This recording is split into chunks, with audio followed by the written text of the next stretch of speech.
Thank you for being here and supporting Jen and Crossroads of really bringing good information on how to support our adolescents. We know that there is a mental crisis in this country and over the world. So it's very, very important, if we want to be the change in the world, to be informed and to help others and ourselves to really be in a better mental state. So without much conversation, I want to introduce Jennifer Evans, who is the Director of Student Mental Health Services here in Loudoun County. She is a member of this church. She's a wonderful person. She's a mom, and she's one of us trying to figure it out how we can help each other and build a better community that has a better mental health. So thank you so much for being here. Thank you. And we're looking forward. Thanks. Thank you. Good afternoon, everybody. It is so nice to be here at Crossroads. It is a second home to me, as well as my work. I am a mom, as Pastor Marcella said, and I am a mom of 3. So my children span from 16, 14 next week, and 5. So I'm in this for the long haul with mental health and substance use prevention for Loudoun County Public Schools. And just like you all, I'm trying to navigate this. But I think it's important to tell you a little bit about myself clinically. I started off doing substance use treatment for adolescents and adults who were court-ordered to treatment, so they weren't happy about being there. I see someone else who did that work with me in the crowd. So I was doing that for about 8 to 10 years for Loudoun County Mental Health. But what it showed me was the tail end of mental health, the tail end of substance use and addiction, and what it can do to people and to their families. And from there, I then went to working, doing assessments in the schools as a student assistant specialist, and then went into private practice where I saw clients individually and families individually, both adolescents, children, and adults. So I've seen a lot, and what I really missed when I was doing the private practice, I still have it on a small scale, is really getting ahead of things and getting to see kids in their environment. So that landed me in LCPS, doing as much as I can on the prevention side of things and building programs there so that we're reaching all students with mental health and resiliency and keeping them from making some of the decisions down the road that I've seen kids make. So what we're going to go over today is a lot, and I want you to feel free to raise your hands and ask me questions as they come up, because it's, like I said, a lot of information that's going to be thrown at you full speed ahead because we have about an hour or so.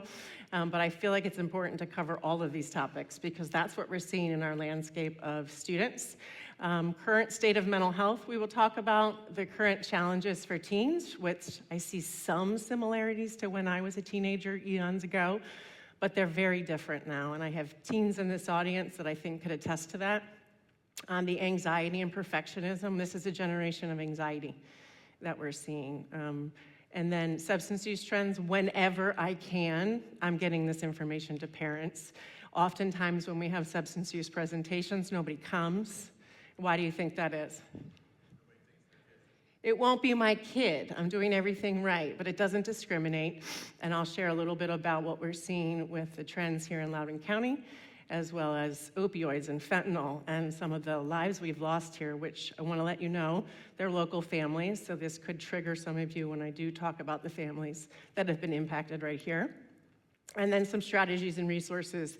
You all want to know what to do, and I think the best person to ask is probably your kids, but as a parent myself who's done some trial and error, and my kids hear a lot from me, and they get tired of hearing from me, but I think the conversations are what's key. You might do it wrong, but at least you're trying to have those conversations with your kids, and being equipped with knowledge. So the fact that you all are here on the brink of snowpocalypse, that's what I'm calling it, with the snowstorm coming and your students wanting to be home from school, and I'm hoping to be home from work tomorrow, you're here to talk about this, so that speaks to your commitment.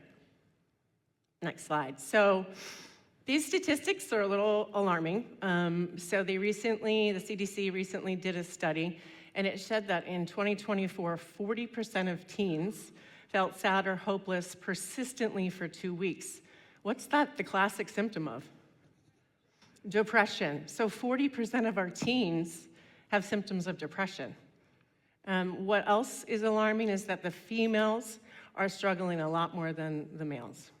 And there's a lot of reasons for that. I think social media, which we'll talk about later, is influencing what they should look like, what they should be doing, what socially they should be doing. There's so many layers to that, but our teen girls are struggling at a little higher rate.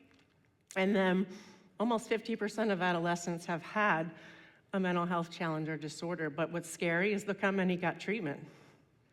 Only 10%. So why do you think that is? Stigma. Okay. So how many of us in this room have had a mental health disorder? Okay, so this looks about right. 1 in 4 of the adults in this room, but oftentimes nobody talks about it, at least for me generationally. My parents didn't talk about it. We didn't talk about feelings. Don't do that. When I said I wanted to be a therapist, they were like, why do you want to get prying in other people's business? Why don't you just be a teacher, is what they told me. Well, that actually has changed a lot too. So I'm looking at some teachers in the room. You also have to have some mental health understanding to be a teacher nowadays. So generationally, we've seen it come a long way, but there's so much work that needs to be done to reduce the stigma and normalize the conversation. This is no different than any other medical disorder that any people may have. Oh, and one more thing related to Loudoun County in particular is that the study also revealed that girls who are in suburban neighborhoods, right, so that's us, are more likely to have issues with anxiety, depression, eating disorders, you name it. They're similar to inner city girls. So just because we're living in Loudoun, it's not so much living in Loudoun or an area that's high profile, middle, upper class, it's the pressure that comes with living in Loudoun County. So that is very similar to what we're seeing with patterns in inner city girls. So what are some of the common challenges for teens? I want to ask you all to start popcorning some of this. Yes?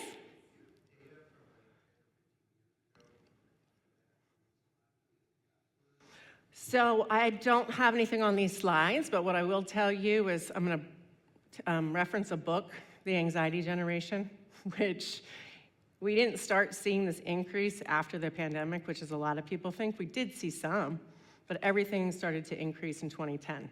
And what happened in 2010? Cell phones. So we saw a steady increase from 2010 on with mental health challenges. And then the pandemic took us into a trauma state. Okay, so cell phones is one common challenge. Social media. Purpose, okay? FOMO. Body image, okay? Comparison. Why aren't you guys up here doing this presentation? Because my next slide is everything you're saying. First of all, when I think about being a teenager right now, and we have some teenagers in the room, so it won't be hard for you, but think about being a teenager right now.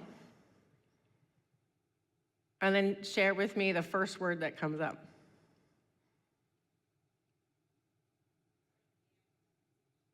Expectations. For me, it's just overwhelming, right? So when I look at all these areas, like I recognize some of those pressures when I was in high school in '95. Just dated myself. Academically though, like I didn't even know it was possible to get a 4.0, let alone a 4.8, which is what I've seen on some scholarship reviews that I've had to do. I've had to pick between multiple students who have 4.8s for a scholarship. So the new norm is like a 4.2. And then you had class rank, which we got rid of, and that was controversial. I don't know if you know that, but class rank was kids could just compare themselves as a number, and parents were calling school counseling to find out where their kid ranked. Really, schools don't even look at class rank anymore. They look at the big picture, and you're agreeing with me, you might be in the midst of this. So we changed it to the Latin honors, which we thought would help mental health, but now we're getting angry parents. So that's another side of things that we need to talk about. Kids are graduating with dual enrollment, 7 AP courses, associate's degrees. I had a 2.8 and I'm doing okay. So it's a pressure cooker now when it comes to all of these areas. Relationships, social media is huge. You're seeing what everyone's doing. There's the fear of missing out. There's what you should look like now, which is not true. Like, nobody looks the way that people portray on social media. There's filters for everything.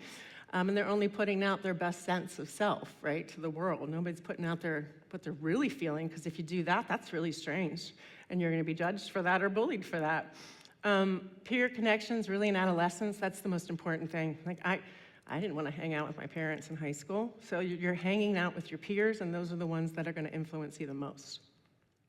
And then we've got the development of the brain during this time frame, which is crucial. So there's a lack of mental health skills, knowing how to navigate things. This is when we start to see mental health issues start to emerge during this time frame. And then if you add substances into this mix, it's a huge impact on the brain and its development, and it stunts where you are with developing.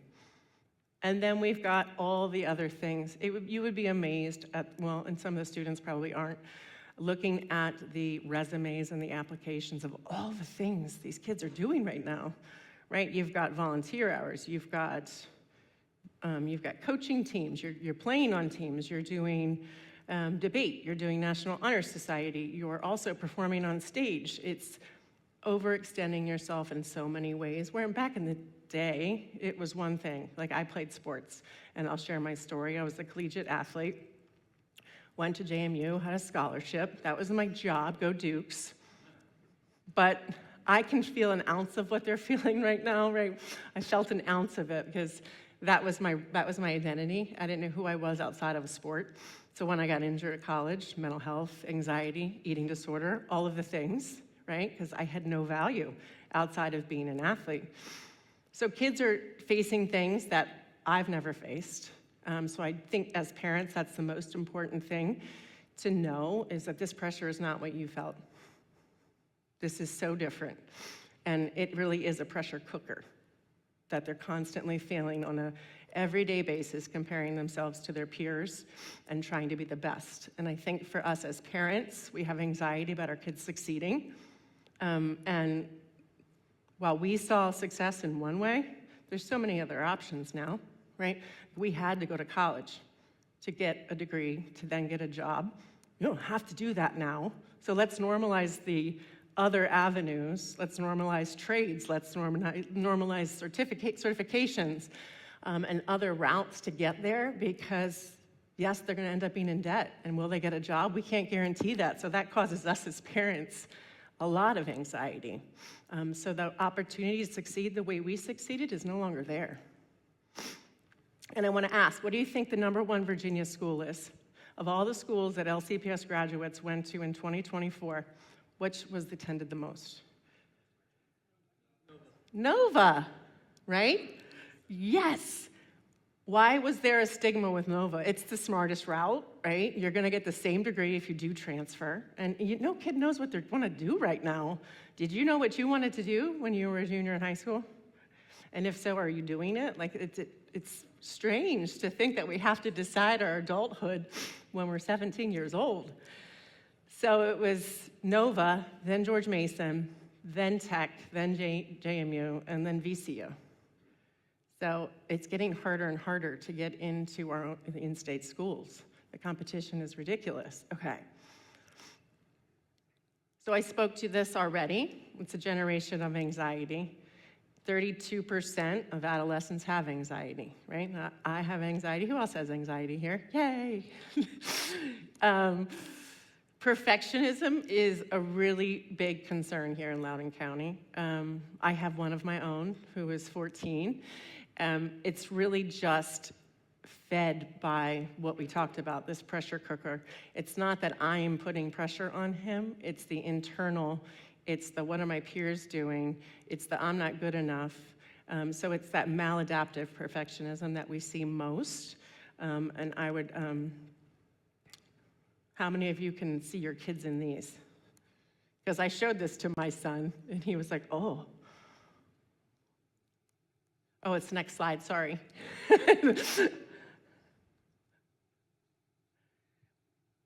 My son tried 3 sports, quit after 1 season because he wasn't the best, right? Have to be the best or it's not worth it, right? But there's this lack of growth mindset that we have with a lot of our youth where they don't understand that you've got to take steps to reach these goals. But perfectionism is really a big challenge in our home. And I'm a recovering perfectionist, yes. Mm-hmm. Yes, yes.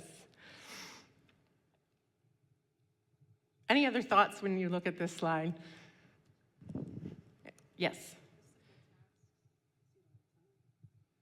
So the simple tasks you see all the time, we're so in school?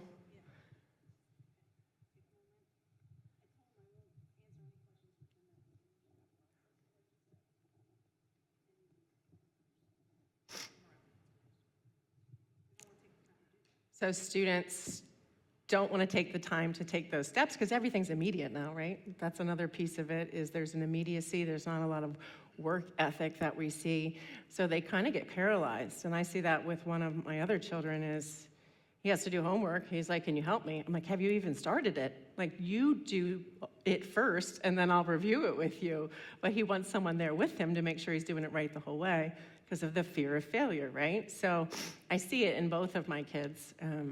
Not my 5-year-old yet, but although she does crumble up paper if she makes a mistake and throws it away. So the coloring has to be on point or she's throwing it away. Anybody else have thoughts related to this slide? You do it from a preschool family. My household, my kids were in preschool. Yes. Yes, and we'll talk about some of the things that you can do differently and model differently. But yes, it is important to start this at a really young age. I think a lot of those signs are magnified more for kids that may be on the spectrum. Absolutely, the rigidity. Takes a very special skill to be able to deal with that. Absolutely. And so for us as adults, it's how do we model making mistakes? How do we model taking risks? How do we model when we lose or fail at something, and make it okay, right? So as I said, this is the most common. We see this mostly in middle school, which is the socially prescribed perfectionism. And what this then leads to are all of these. Next slide. So the anxiety, panic attacks, body image. So I had a lot of these. Anorexia, substance use, depression, suicidal thoughts, self-injurious behavior. So if we don't address it when it starts to bubble up and we see that rigid thinking or we see that self-deprivation that they're doing, and also model for ourselves, for them to see us make those mistakes and see us not criticize ourselves, that is huge. The messages that you put out there about yourself to your kids. If you're modeling perfectionism and exhausting yourselves, what's that doing for them? If you're modeling self-care and owning that you've made mistakes and saying sorry and saying we're growing together, that's what they need to see. Because we're all human and we're all messing up. So unfortunately, this is an example, the next slide, yep, as it's a real teenager and how she ranked herself with a failure-success continuum. She was the captain of her soccer team, widely acknowledged as the best player on the nationally competitive team. She had perfectionistic tendencies that emerged in early elementary school, worsened as she became older. She had multiple areas of her life where she expected perfectionism of herself. She didn't expect perfectionism in others, though. It's just her. These areas included soccer, academic performance, and eating healthy foods. She also was highly critical of herself for any mistakes she made, saying the wrong thing, offending someone, hurting someone, missing a goal, eating junk food. Her definition of success is an impossible standard, right? Have any of you heard your kids say, I got a B and I failed? Yes, okay, yeah. Her definition of failure is something that is guaranteed to happen at some point in time, right? Her parents finally took her to treatment after her team won the state championship, with her scoring the most goals but having missed one shot. After the team won, rather than celebrating, she went back on the soccer field to practice shooting. She was highly distressed and unable to take pleasure in actually winning the state championship or in having the most goals. Instead, she focused on the one area that she missed and engaged in what is frequently referred to as postmortems, reviewing and punishing yourself after you've done something. You can't separate yourself from that one mistake and look at the big picture. Her teammates and coach could not convince her to stop, and eventually her father had to pick her up and carry her off the field. This was what led to their realization that she needed help. But I see a lot of kids that look really good on the outside, right? I think that's part of the problem, is there's a mask that a lot of our kids put out there, right? And we don't really know what's going on internally. And that's part of the stereotyping of what mental illness is. That's part of stereotyping what substance use looks like. We have no idea what people are struggling with on the out when you're looking at someone. And people are good at hiding it. Like, I was one of them. And they present well to keep the walls up, right? So there are a lot of kids that have this continuum. So how can we help, right? Model confidence. What does that look like in anyone's lives? Can you share? Yeah, go ahead. If the person who's going to speak, let me know. Recording. Are we struggling with modeling confidence, I guess? Maybe that's the question. What does confidence look like in your home? We got a hand over here. I'll say one as a teacher. Yes, please. Okay. I would say as a teacher, embracing imperfections is a really good one. It is. So, like, I'm an art teacher. So if I mess up or if I do a quick sketch, I'm like, it's a quick sketch. That leg looks really weird or that looks really bizarre, and that's okay. Yep. And constantly when I mess up, I fully call it out and I'm like, oh, it's fine. And embrace it, right? Embracing it, Okay, just own it. thank you. Go ahead. Oh, I'm always focused with my students on looking forward and not looking back.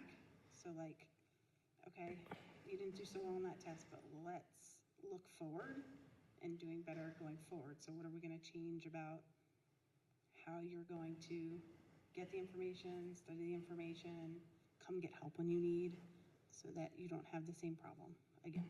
so encouraging them to focus on their locus of control. You can't do anything about the past, right? You can only change what you do moving forward. Okay. And one example of, I used to coach soccer, which I will never do again because my son did not like me as a coach. But one of the things I tried to instill in him, because he would beat himself up on the soccer field, and he would come out and say, I'm worse than everyone. I'm the only one making mistakes. He sat on the bench, and I said, I want you to watch your teammates, even the best ones out there, right? And I don't want you to say it out loud, but I want you to count the mistakes that they're making. Because every single person out there is making a mistake, but you just don't see it, right? So I'm like, don't tally them, don't say them out loud. Just pay attention to how many mistakes even the best players are making out there. They're all making them, right? It's just that tunnel vision of focusing just on you. And then really just helping them to compartmentalize when they can be upset with themselves. Like that young lady, you can be upset about that one goal, but let's not give that energy right now. Whether it's finishing the game, celebrating with your friends, we'll talk about that later. But right now, you need to get yourself together, you need to celebrate with your teammates, and then we'll discuss that and figure what we could have done differently. But staying in it, ruminating in it, marinating in it, whatever it is we want to call it, is not helpful for anyone. Don't get upset over making mistakes yourself, right? Roll with them. Encouraging them to try new things yourself, right? I met a woman who was in her 80s last night at a surprise birthday party, and every year she tries something new, whether it's dancing or photography, you name it, she's done all of it. So just modeling that yourself, taking risks, and realizing you might not be good at something. Like, I'm not good at art, but I still draw. I'm not good at singing, and I still sing, even though my kids are like, can you stop? No, I'm not. I'm having fun. Allow them to fail. Don't focus on those failures, and let them make mistakes. How many of us have watched our kids do homework, and we're like, oh, you want to help, right? Just let them turn it in, right? Just let it happen. One of the parenting approaches that's in the anxious generation, which I don't know if you've all read it yet, you should, is lawnmower parenting. Wait, lawnmower parenting. You've heard of helicopter, right? Does anyone know what lawnmower parenting is? We clear all the obstacles and make sure everything's out of their way, right? And we see that, and that does not help any children develop resiliency. Let them have consequences, let them fail, and you be there to help them get back up, but don't clear the path, right? We see that a lot in Loudoun County. And help them find their passion. One of the biggest things is getting a PhD in them, right? Each of your kids is unique. You have to study each of them. That was a really powerful message from that book. And light up when they walk in the room. And one of the things that I've recognized that I do is when my kids come home from school, I was peppering them with questions. How was your day? How'd that test go? Did you get to do the retake? And the book was like, don't do that. So I'm like, oh, geez, I messed up. I'm just trying to show interest, but I shouldn't show interest in that. I should ask them, who'd they sit with at lunch? We need to stop asking about the academics. We need to stop looking at parent view. Parent view is like the worst thing ever. Schoology is the worst thing ever, because Schoology, I'm looking at my high school kids back here, and the parents who are impacted by it. Schoology sends all these messages to parents saying there's missing assignments, and 99% of the time it's wrong. The teacher just hasn't put it in. No, I know, but why does it send it? But it causes this unnecessary anxiety in the parent, right? I got this email. Check it in on time, check it in. Yes. One thing I remember hearing that was really helpful is not attending your kids' practices. One thing to go to their games, practices are where they should be able to mess up and not get parents. It's not a game. It's nothing to do with the game either. But I thought that was really important. It's age appropriate. Might have to read a car or something. Yes. Yeah, and don't need to give them feedback about their practices either. And you don't need to really give them feedback about their performance, whether that's a soccer game, a football game, swim meet. Like, that's the worst time to have a conversation with a kid is after an athletic event or a performance, I'm sure. I spoke to the Broad Run parents and all the athletes, and I was like, just be quiet, just clap for everyone. They're all out there doing their best, putting everything out there. They don't need you to be judging them. They're already judging themselves. An analogy I often give is like, imagine you're taking a test and someone's yelling at you all the different answers, right? And they're different answers because their coach has said one thing and you're saying something else. It's so confusing to be an athlete or a dancer or you name it. So not many take that advice, but just clap for everyone is what I clap for the other team and I get looks, but the other players have some amazing skills too. Embracing the imperfection, making sure they know like what social media really is and the algorithms that are being used when marketing to our youth, even to us. What I found interesting is that it really taints your view of the world, because everything that you are sent is something you agree with or you're gonna like. And I heard you talk about the divisiveness this morning and how political we are. We're only fed what we agree with. So when something comes across or we meet someone that has a different view, I don't want anything to do with that, right? And so kids aren't developing a global sense of anything when they're on social media, or even us as adults. Everything is just being fed directly to us of what to think and what to believe. Have any of you thought about that? Yes, go ahead. I think about with my students all the time. I kind of have to teach them that they're not always going to like what they have to do. Like I tell my students, you're not always going to like what you have to do. But if you can learn how to do something you don't like to do, you'll be just that much better at it when you get to do the things you want to learn how to do. Right. And you have to learn and listen in order to gain different perspectives. Yes. Yes. Any other thoughts on the algorithms with social media and what is being infiltrated into our students and our youth's brains? Any of our youth have anything to say about it? Do you agree with me? Do you think that everything that is on your Instagram feed or your TikTok feed is stuff that you have either looked up or things that you're gonna like, not something that's counter to that? And what does that mean for us as a society? And then another important one is just, we all get overwhelmed, right? How do you start eating an elephant? You take bites, right? You just break it down into small chunks. So helping kids know how to do that, because if not, it's paralyzing. The amount of schoolwork, a lot of the projects, the time it takes to do all these things is overwhelming. So help them chunk it. That's a really helpful strategy. So I want you to look at these real quick and tell me if those are symptoms of substance use or mental health. Yes, both. Yes, so there is a significant overlap in how both of these concerns present themselves, but unfortunately, there are not a lot of providers or parents that ask about substance use. For whatever reason, whether that's stigma or whether that's lack of training. To get a master's degree, you only have to take one course in counseling to know how to address substance use disorder. I was lucky enough that I was thrown into it and was able to do 8 to 10 years working directly with substance use youth, those that have the disorder, and adults and their families to see the systemic issues that are in place. It's not just one person that's sick, it's the whole family that's sick.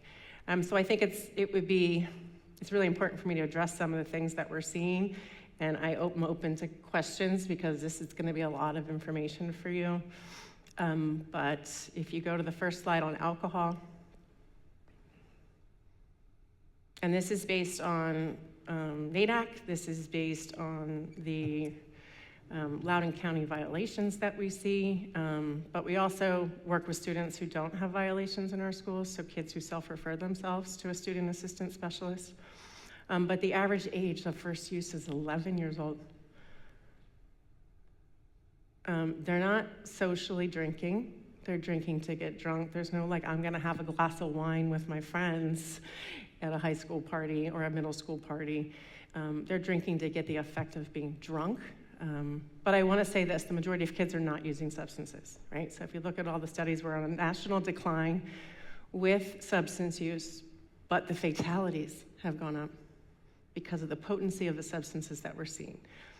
So alcohol kind of went down for a little bit when marijuana and vaping hit the scene, but now alcohol is about the same as the marijuana violations within Loudoun County Public Schools.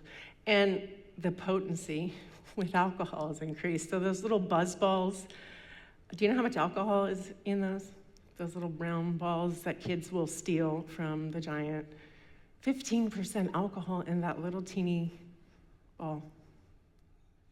And then they're mixing it with caffeine, which is a stimulant, so then they don't know how drunk they're getting. So there's a risk there of alcohol poisoning.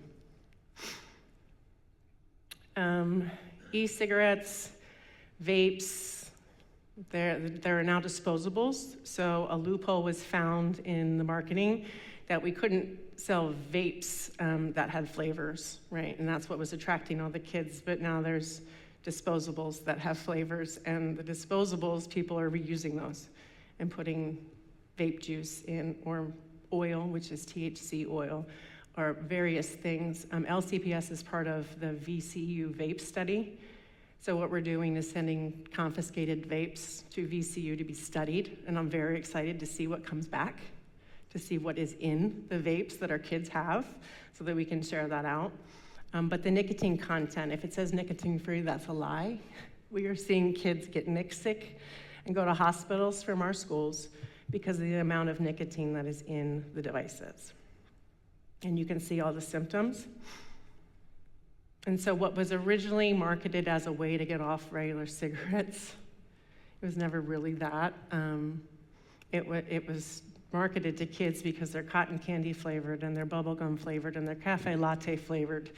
And we've done stings here in Loudoun County with the sheriff's office, and 40% of the local vape shops and gas stations sold to minors. So it's an issue. And then they've come out with, if you go to the next slide, these are just examples of what they look like. So they're constantly changing. Some look like highlighters, some look like USBs. The newest one is the Zyn, which is a can. And in 2023, it's supposedly a tobacco-free nicotine pouch. So there's no tobacco in it, but there's a ton of nicotine, and kids can put it in their cheek. And they sold 350 million of those in 2023. So now the FDA is trying to regulate those. But these are all out there in our schools.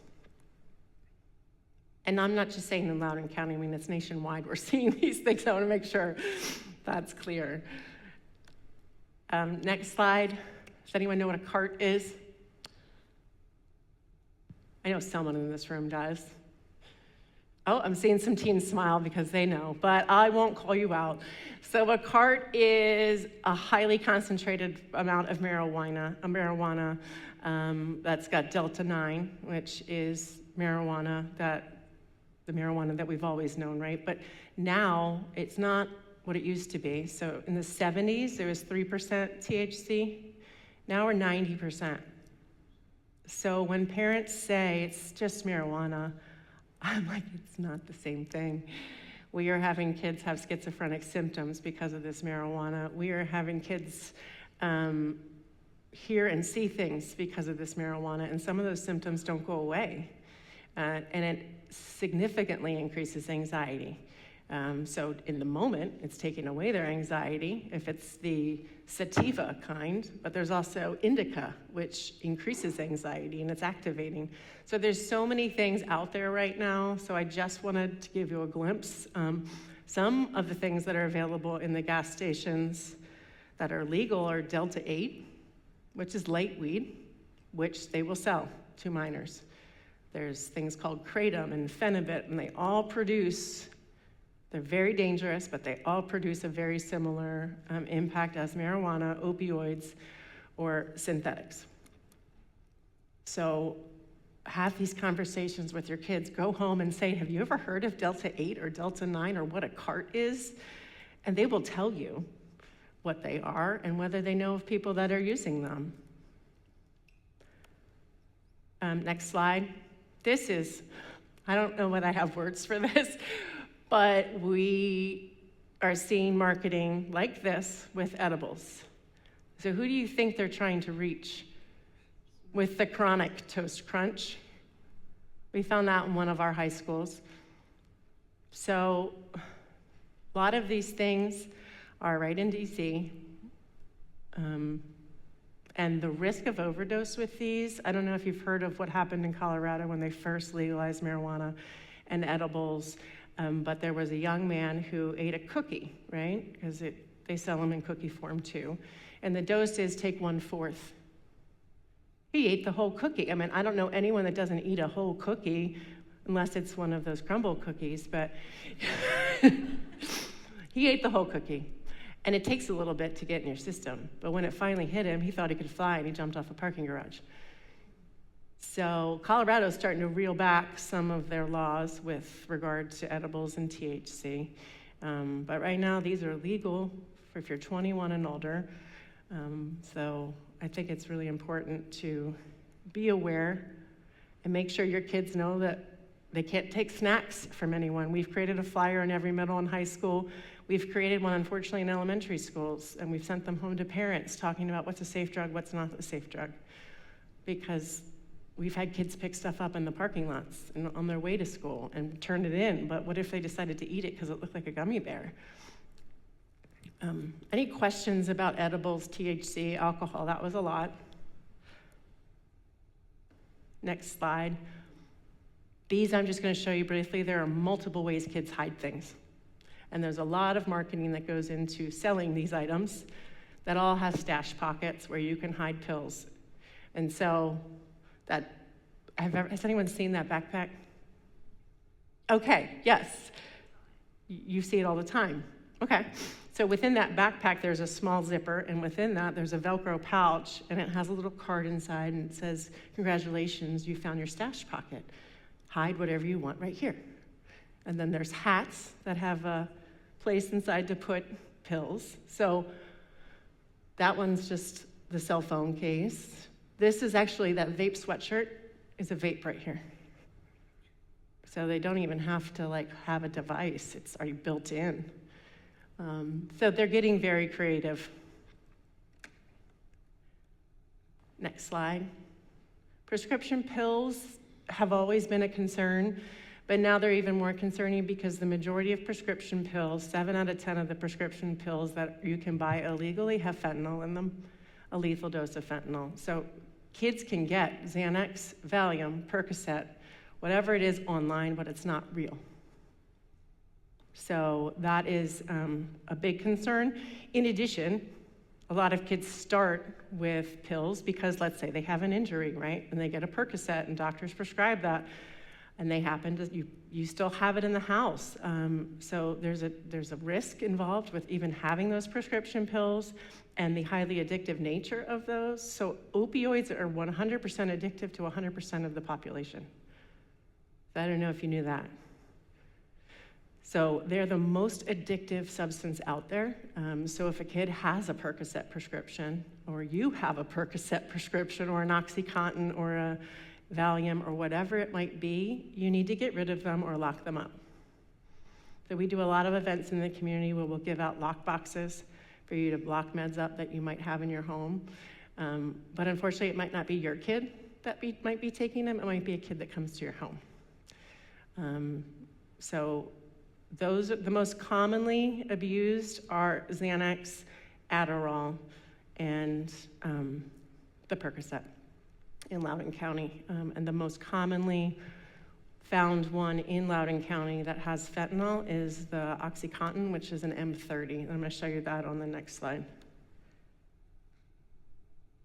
So a lethal dose of fentanyl is 2 milligrams. So that's just that teeny little tip of that pencil. And so what the drug cartels are doing is they're not manufacturing the drugs, they're creating the drugs, not in labs. They're creating them in tubs, stirring mixtures, putting filler in, putting fentanyl in, and then they're making pills with presses and making them look exactly like these pills.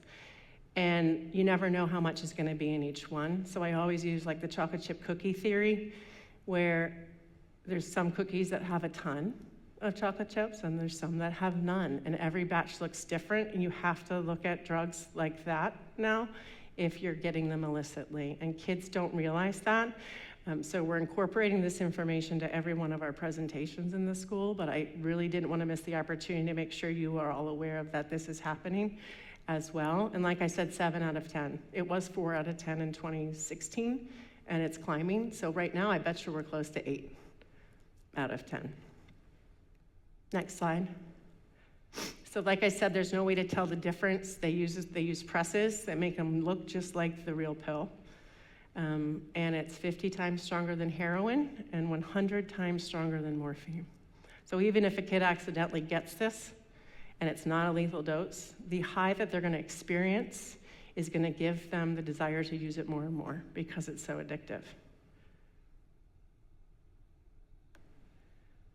Loudoun County Sheriff's Office allows me to use this slide. This is the number of overdoses with juveniles in Loudoun County. We had deaths in 2022, and then we had a huge spike, which was all over the news in 2023. And since we've been training and doing presentations and getting naloxone in every one of our schools, we've seen this decline significantly. So this is positive. Last year, we probably landed around 10 to 12, if I'm remembering correctly.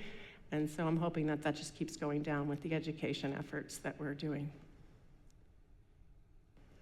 These are, parents have reached out to me as we've done presentations. And these are all local families that lost their children to fentanyl. None of them thought it was fentanyl. Some, it was the first time they used anything. So ranging from 14 years old to 23 years old, some of them struggled with substance use disorder, but they didn't know it was fentanyl. So that's like the most important message, is that sometimes it's someone's first use, and sometimes it's someone who's struggling. It doesn't matter, it's a loss. And these kids were poisoned by something that's out there. Caden, I've presented with his family quite a few times, and the pill that he took was 100% fentanyl. And his mom found him the next morning. And Rachel, who went to Stonebridge High School, her mom said she was dealing with a breakup, and her friend had said, take this Percocet, it'll help you sleep. And she didn't wake up. So kids are experimenting, and there's a lethal drug out there that we need to make sure everyone is aware of.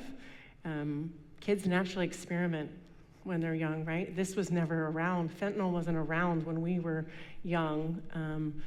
There was nothing that could kill me the first time I experimented with it, and now there is, which is terrifying as a parent. So I wanted to make sure I got that message to you all. But I want to pause to see if there's questions about fentanyl specifically. Yes?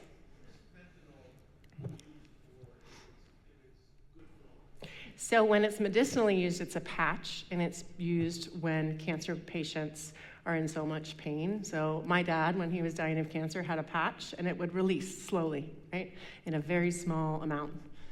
This is not a small amount. It's not manufactured, and it's coming strictly from Mexico through the drug cartel. I believe Asia is where some of that's coming from, but I don't know. I mean, that would be a law enforcement question. Where are they getting it from? I don't know. We just need to get it out. And there's more drugs coming behind it. And so also the other concern is there's an Adderall shortage right now, if anyone's prescribed Adderall. So we're starting to see it more in Adderall because people are desperate to have their prescription for their medical reasons. And if they go online, there's a chance it could be this. So they took advantage of the opioid crisis, and now they're trying to take advantage of other medical needs that we have. Any other questions? Yes. Next slide.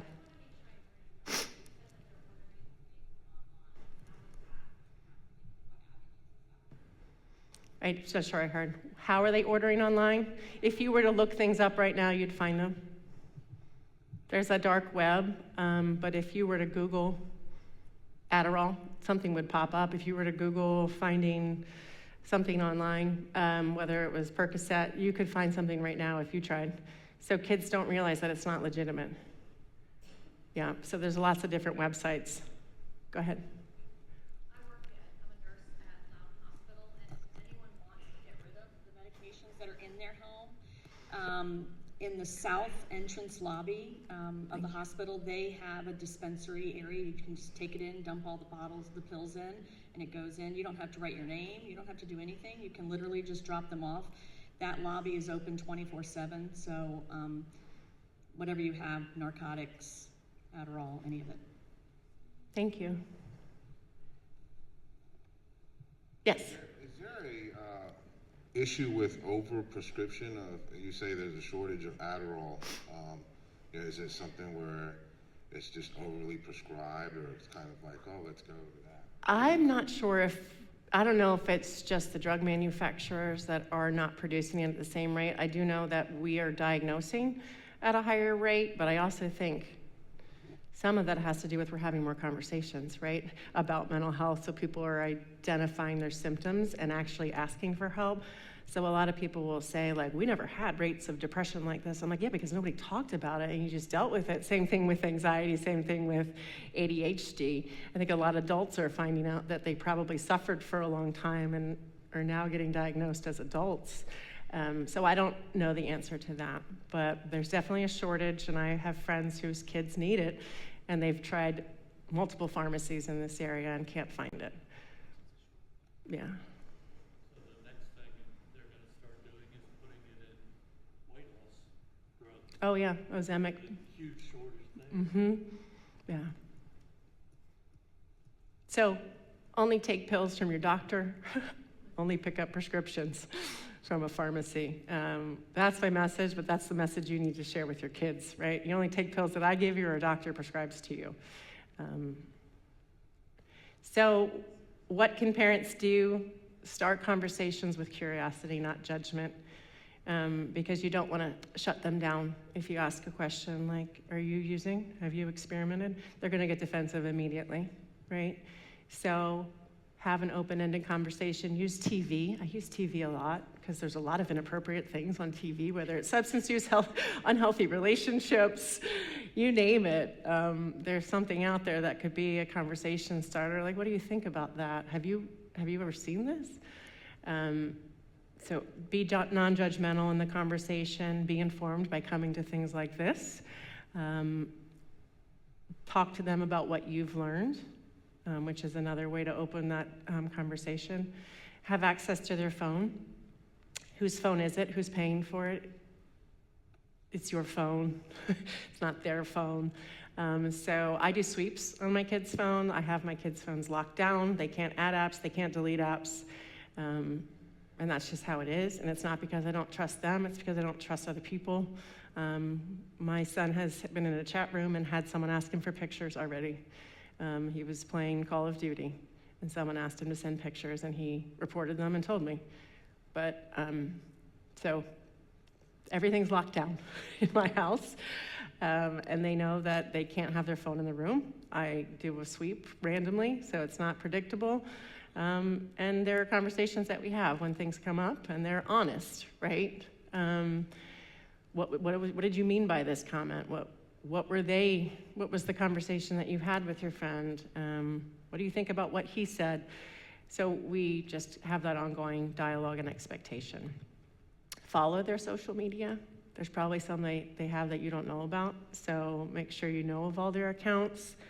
And then modeling your own coping strategies when it's mental health or substance use. They're watching us. And what are we doing when we're stressed out? What are we doing when we're overwhelmed with work? What are we doing every night? What are we doing on the weekends? Are we drinking every night? Are we going to sleep? Are we showing signs of depression? Are we exercising? Are we talking to friends? Are we shutting down? Like, those are all things that they're looking to us for guidance, and it's not easy because I think we are all in a place of stress for whatever reason, but you have to know that you are showing them a healthy or unhealthy way of dealing with whatever's on their plate. And then ask for help. So I know that most kids probably aren't talking to their parents about all the things, right? So if they're not going to talk to me, I want to make sure my kid has people, right? Whether that's a coach, whether that's a teacher, whether that's a neighbor, whether it's one of my girlfriends that he goes to their house a lot.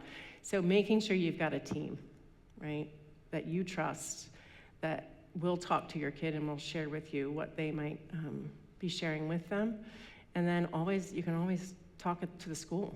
So there's unified mental health team members in every single school, which is huge. Not a lot of school divisions have that. So you've got a team of counselors, a substance use specialist, you have a social worker and a school psychologist in every single one of your schools. So you don't have to know who to go to, just call one of them. And if you've got a concern, they'll pull your kid and talk to the kid, and they won't have to say that you called.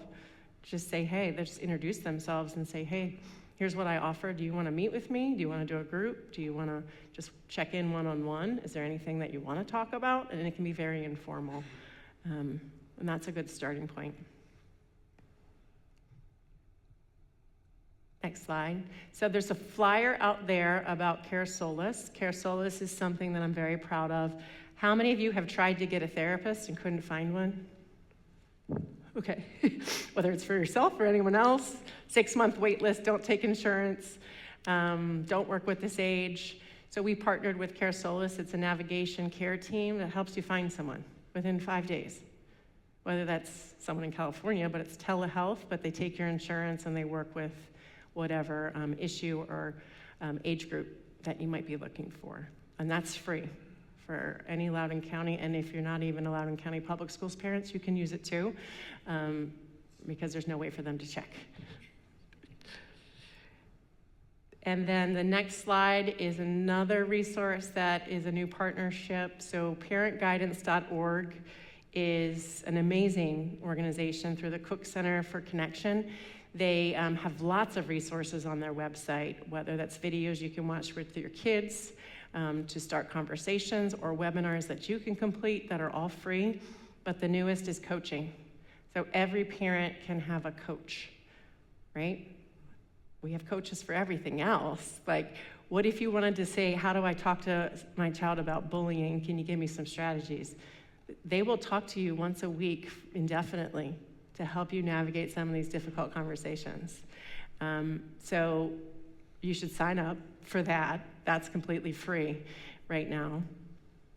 And then the next slide is the 2 books I was talking about. If you have not read these, you need to read these.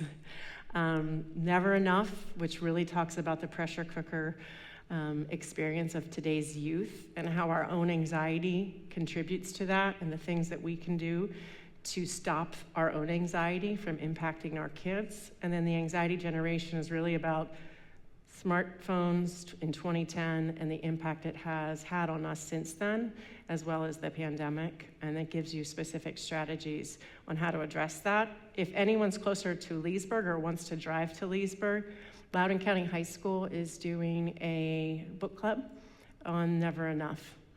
So I attended the Anxious Generation book club, and it was phenomenal. It was like 20 parents, elementary, middle, high school, and we came together and we chunked the book, and we talked to teens who were in each group, parents who were in each group, and staff who were in each group. So we're doing it with this one, and really hearing from the kids was the most powerful. And some of the strategies that they use to manage cell phones was really unique. But for one, the girl said that she always FaceTimes her friend when she's doing her homework, and I'm thinking, what, that can't be effective. And she said, no, it really helps, because I FaceTime and I put my phone down, and we each do our homework, and then when it's time for break, we get on, we have a conversation, and then we go back for another hour. She's like, but it keeps me from scrolling social media. And I was like, I would have never thought about that. So that works for her, but that was not something as a parent or a staff member that I would have ever recommended to a kid, but it was interesting to see how kids are taking control of the cell phone issues and social media issues too.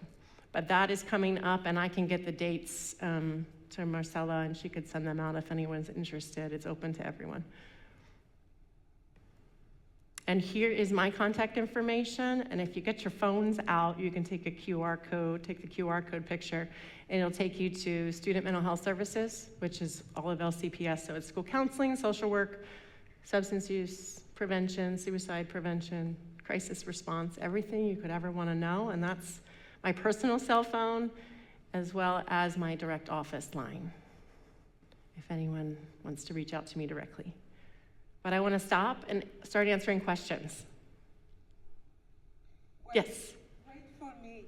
Oh. I was just going to add, all the resources that you talked about are on this website. I'm going to get these slides, and you're going to post them, right? You're going to post the video and the slides? Yes. Okay. Correct. I'm just talking about, like, if parents are asking me. Yeah, well, not the books, Not the books, but, like, but everything about LCPS mental health. all this. Yes, yes, yes, yes. Thank you. Yeah, I just wanted to make sure.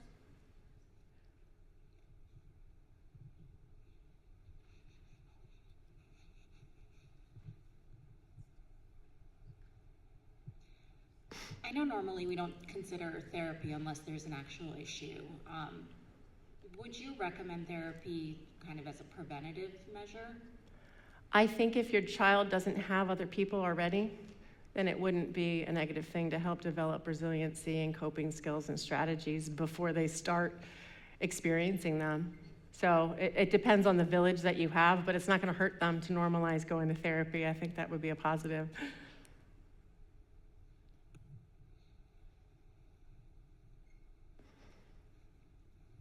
Other questions?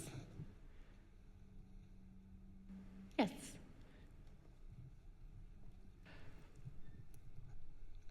I've seen a lot of studies on NIH and with a significant link between sugar intake actually and depression. Some studies that I pulled together showed like an increase in 21%. And I know that LCPS in at least middle and high schools, there's a limited amounts of ice cream and cookies and stuff. And our principal has even written to our nutrition services to ask, can we reduce it or remove them? Has there been any discussion at the district level about that? I can't speak to the nutrition side of things, but I would be an advocate for the limits that you're talking about. So I can certainly reach out to Teresa Lucas in Nutrition Services and see where they are with that. If you want to email me, follow up with me, I can check out what the status is.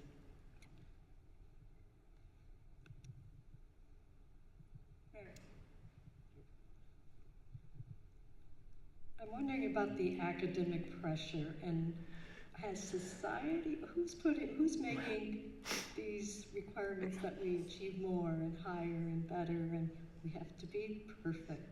How has that evolved? I think, when I talk about when I grew up, there was one path for success, right? There were limited paths for success. And now that window's getting smaller, right? To get it, the scholarships, it's getting smaller. Certain career paths are much smaller now, but there are also so many others.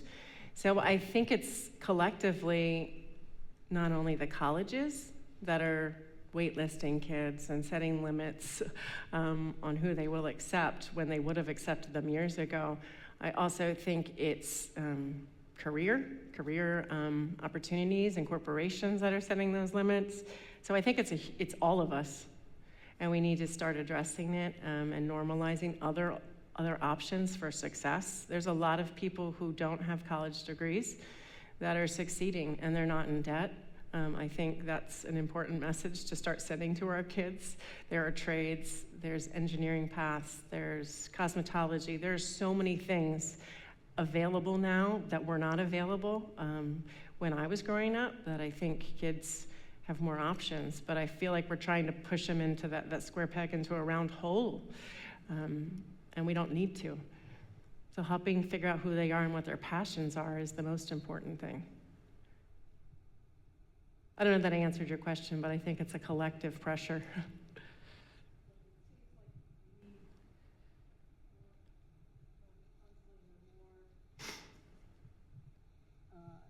Education about all the possibilities. You don't have to be the top of the class. You don't have to fit that peg. Absolutely, and we try to educate parents through counseling at the school level, because we have kids who are trying to take 7 AP classes, and we'll say, well, you don't need to do that. You don't have to take that many dual enrollments, but then the parents say, well, yes, you do. So there's this pleasing of the parent and going with what they think is the best path for me, despite my mental health and that I'm struggling. So there's also cultural layers to that too. So it's very complex, but we're trying to help kids recognize their limit, right? And say no and let it be okay. And you can drop down from a dual enrollment class and drop down from an AP, you're still gonna be a success. And how do we define success is really, I think, the bigger question. We all want everyone to be happy and productive, right? But somehow that's turned into being successful in this one way. Go ahead. Oh, gotta wait for the mic. So a question I have is around when you have friends or family members that experience things in their own life as eating disorders or a suicide that has happened. I find that I tend to get hush-hush around our children about it. Mm-hmm. And it's almost as if there's like two polarizing reactions. One is to sit them down and immediately talk to them and make sure they're okay. and the other one is not to expose them to what has happened for my own fears, right? Does it trigger ideas in their head? You know, a mom shares that their daughter wanted to commit suicide after speaking to another girl who was self-harming. So does sharing that incident with our own children then give them ideas that maybe they didn't have before? And so where is the balance of overprotecting as opposed to avoiding having the conversation, and is there a guidance there?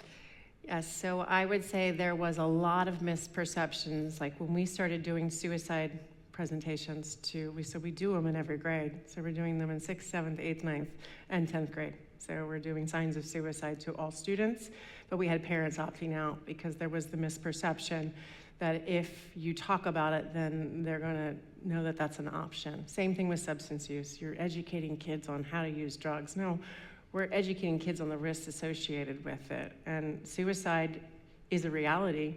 So I would say having the conversation is the way to go, to talk about it and explain that that was a mental health disorder that individual had, and they thought this was their only option. But there's help out there. If you ever feel this way, I want to know. And you can have the conversation that way. But I think avoiding it is detrimental.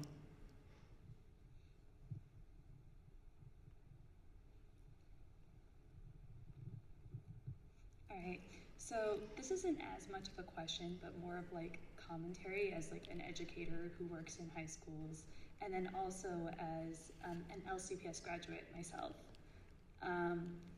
I have noticed with like the pressure that what is happening with the students a lot of times, it's almost like comparing who is trying hard or suffering more, and it's this game of, oh, I'm taking 7 APs, I got 2 hours of sleep. Oh, well, I only got 1 hour of sleep. And it's like, the more you're not taking care of yourself, A badge of honor. and you're like testing your boundaries of your body, it's almost like a competition with each other. And I've been seeing it, conversations with students, I overhear it. I myself participated in it because I'm almost 25. So I remember when I was in high school, this was happening.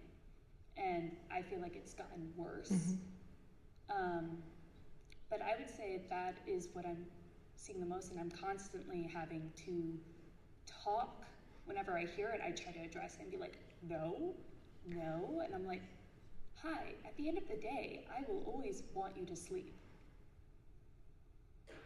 I'm like, you say, and a lot of times the students have also, what I've been noticing is, they're like, well, I have to give 100%.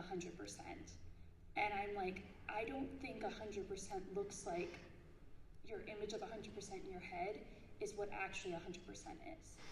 Because it's not 100% if you're causing active harm to your body and mental health. And it's letting them know, like, hey, what you actually need to be doing is like 75 or 60. And I think that's what I've been seeing, because I think right now it's like, there's a lot of like culture of like, you have to exert yourself, you have to go above and beyond. And like, I feel like it's like the importance of rest really needs to be communicated to students. Yeah, I completely agree. And I think just in our society in general, we're modeling exhaustion, right? And so that's important for us to take a look at. But also the kids, like exhaustion is some badge of honor, and right? Like you're competing in that way, but we're whole people. And so I always encourage, whether it's staff or families, to take a look at sources of strength. I don't know if you're familiar with that, but it's a program, and someone might be in it over here, but it looks at 8 areas of your life that are important, right? So if you're putting all of your focus into one piece of that pie, it's gonna fall apart, right? So validating, like you got a plate, you've got all these areas, whether it's spirituality, positive friends, healthy activities, medical access, mental health supports, family support, generosity. There's one more. It is. That was 8. Yep, I'm just counting wrong. Yes. So, and if you notice, academics wasn't even on there.